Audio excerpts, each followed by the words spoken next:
This is Daryl Evans with Kings Vision at LAKings.com with Kings insider John Rosen. Well, John, the Kings return home from St. Louis, not in a position they'd like to be in or probably expected to be in, trailing 2-0 to the Blues. But one of the things is they do come back to Staples Center, an environment that's been very good to them all year, a league-high 19 wins on home ice.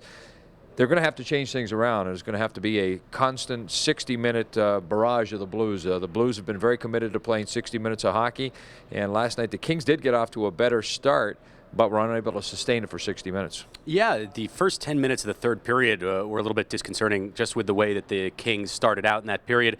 They were outshot 6-0, had given up the game-tying goal by the time the Kings got their first shot on goal in the third. Something that they do have back at home, obviously, is the ability to have the second line change, so they'll be able to see what line St. Louis puts out. That will help out creating the better line matchups, the defense pairings that they want to have out there against some of the forwards in St. Louis that have been able to forecheck, go out there, give the LA Kings pressure.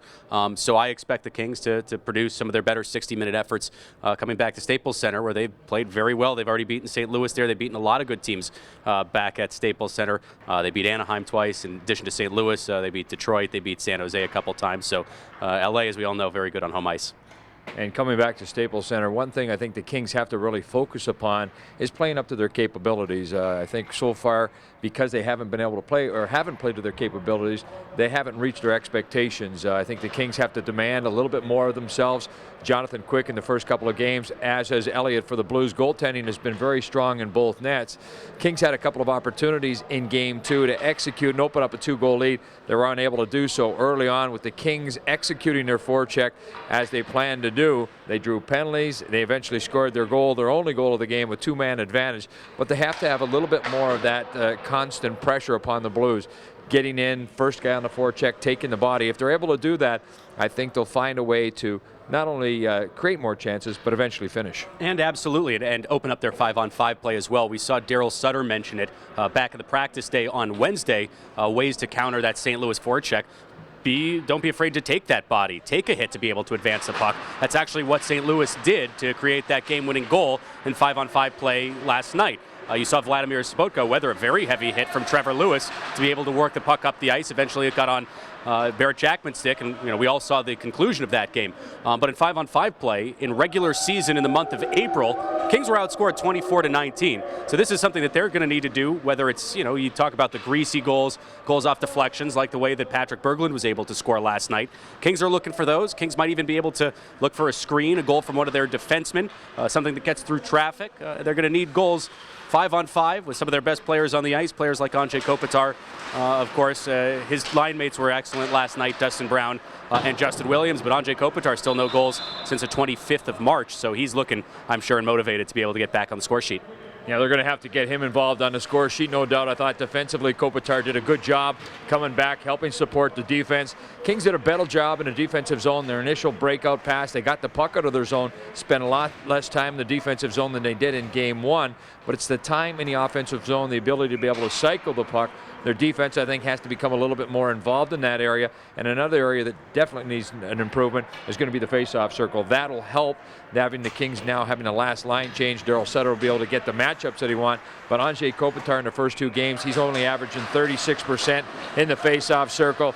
The Blues, 64% in Game 1, 56% in Game 2. You've got to get possession of the puck, and that involves all five guys on the ice. Absolutely. As Daryl Sutter mentioned yesterday, winning the faceoff includes all five guys on the ice. He joked that there's one person trying to win the faceoff, and then there are four guys, planning on what they're going to do should they lose it.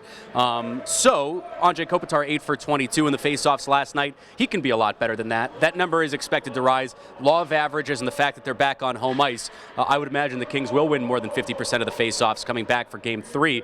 Mike Richards has been strong on the draw in the series on faceoffs this year, in this playoff series, excuse me.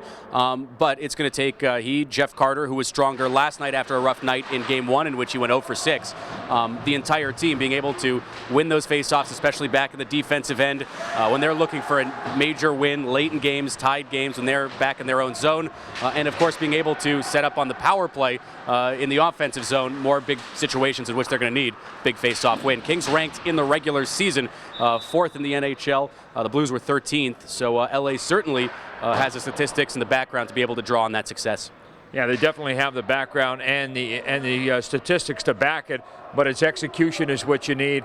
And I think from the Kings standpoint, they've got to get a sequence of shifts out there, one after another, where they're able to pin the St. Louis Blues in their zone, force more turnovers. And, credit to St. Louis, guys like Leopold and Baumeister to join the team a little over a month ago.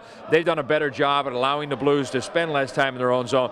But that's where the Kings have to make smart dump-ins, get the puck into soft areas so that first guy can make contact. That split second of extra time, especially with a guy that's got the skill, he's going to be able to get the puck out, as the Kings showed last night in their response to what the Blues did in Game 1. So I think Game 3 here, Game 1 at Staples Center of the series, first game on home ice for the Kings, really sets the stage for a good one. This is one where you really have to say the Kings are a desperate hockey club. They've got to have this one. Absolutely, and what you mentioned too about being able to go out there, get that sustained pressure, getting that puck deep, getting it on the cycle. Kings were excellent at that in the very first shift of the game last night. The Kings, one of the best shifts that they had in last night's game was that first shift of the game. It resulted in Dustin Brown drawing a tripping penalty less than 1 minute in. They did a great job of that, and really, as the players acknowledge, and many writers and prognosticators have acknowledged as well, it lasted for 40 minutes. The Kings were fantastic. They brought a fantastic effort for those first 40 minutes of hockey. You also brought up Baumeister and Leopold. Really, that addition of Baumeister, when you pair him with Alex Pietrangelo, it really does a good job for St. Louis of being able to spread those minutes out.